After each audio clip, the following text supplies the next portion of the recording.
My husband Nathan and I had been trying for a baby for years, each failed attempt driving a deeper wedge between us. Our once joyful conversations had turned into a suffocating silence.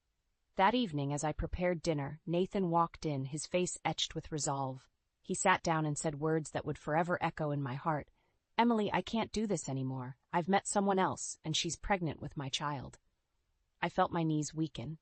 "But Nathan, what about us? All our plans?" I stammered, my voice barely a whisper.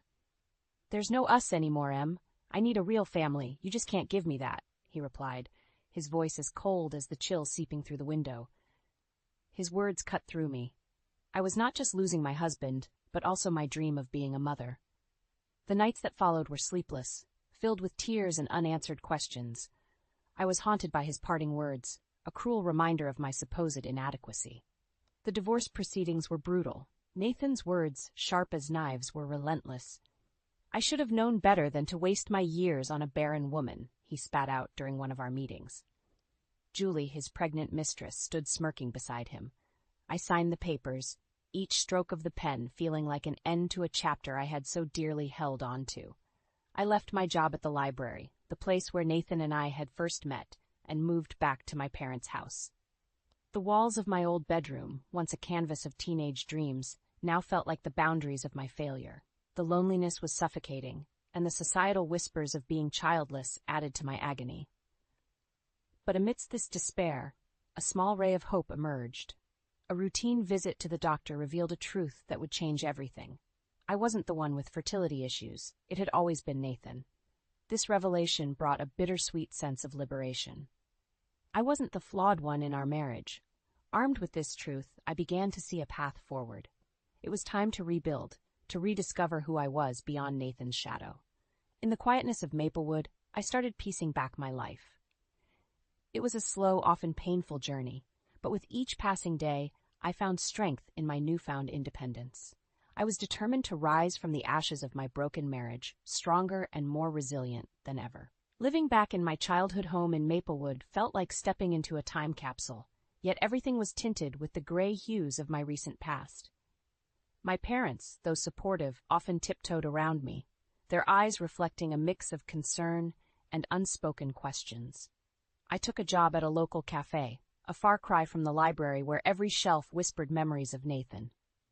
One crisp morning, as I served coffee to a regular customer, I realized how much I had changed. Gone was the woman who dreamt of cradling her own child, replaced by someone hardened by betrayal. Yet in that hardness, there was an emerging sense of resilience. My transformation wasn't just emotional. A few months after the divorce, I discovered something that turned my world upside down again. But this time in a different way. It turned out I wasn't infertile. The problem had always been with Nathan. The revelation was like a storm clearing the skies. All those years of self-blame, the guilt that I carried, dissolved. I was not the broken one. With this newfound clarity, a spark of anger ignited within me. Nathan had not only left me for someone else, but had also made me believe I was the reason we couldn't have a child. Fueled by this anger, I began to plot my revenge. It was not something dark or sinister, but a desire to confront Nathan and Julie with the truth, to see the realization dawn in their eyes that the fault had never been mine. The opportunity came unexpectedly. I learned through old mutual friends that Nathan and Julie, now his wife, were organizing a charity event at a local community center. It would be a public setting, a perfect stage for my unspoken play.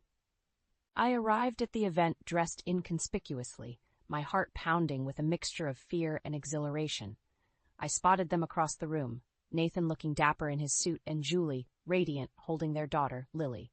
Taking a deep breath, I walked up to them, my steps measured and firm. "Hello, Nathan, Julie," I said, my voice steady. Their expressions shifted from surprise to disdain. "Emily, what are you doing here?"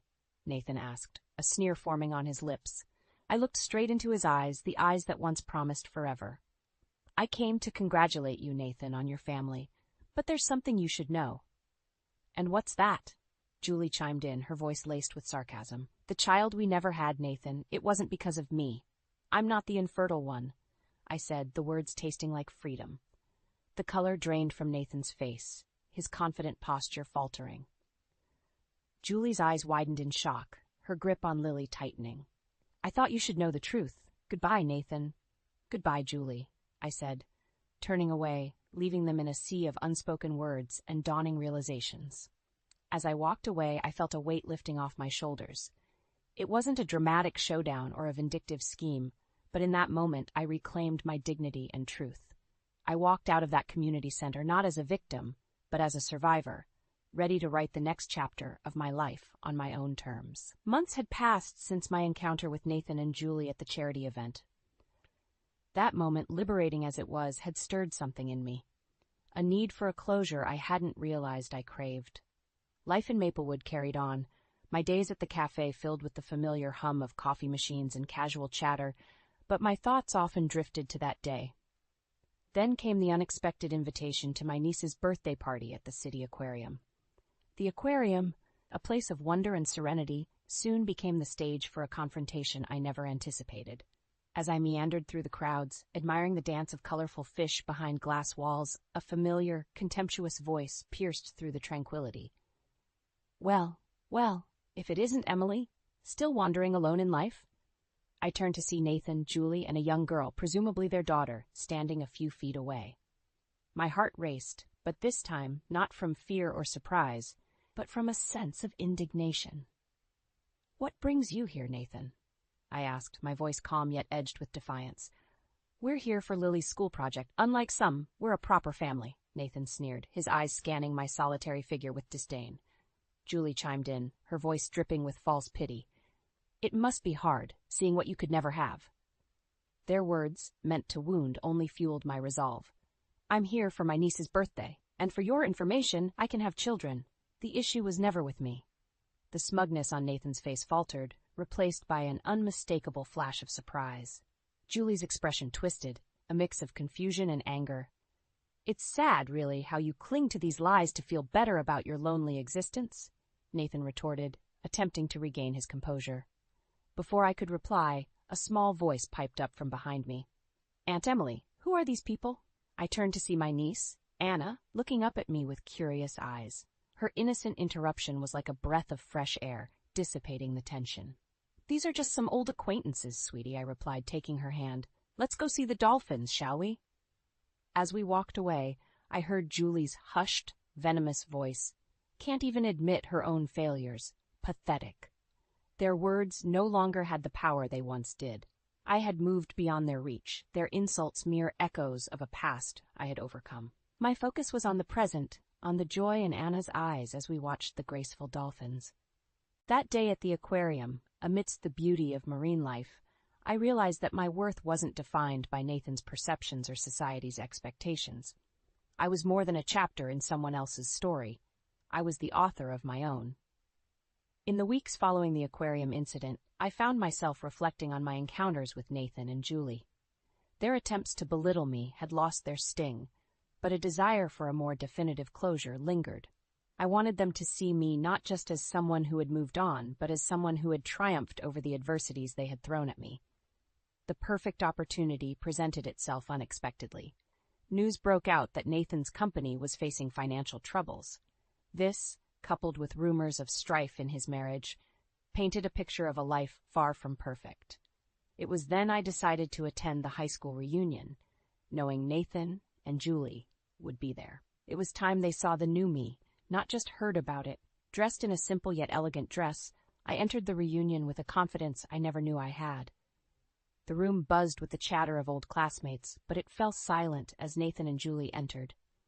He looked older, the lines of stress evident on his face, while Julie clung to his arm, her smile not quite reaching her eyes.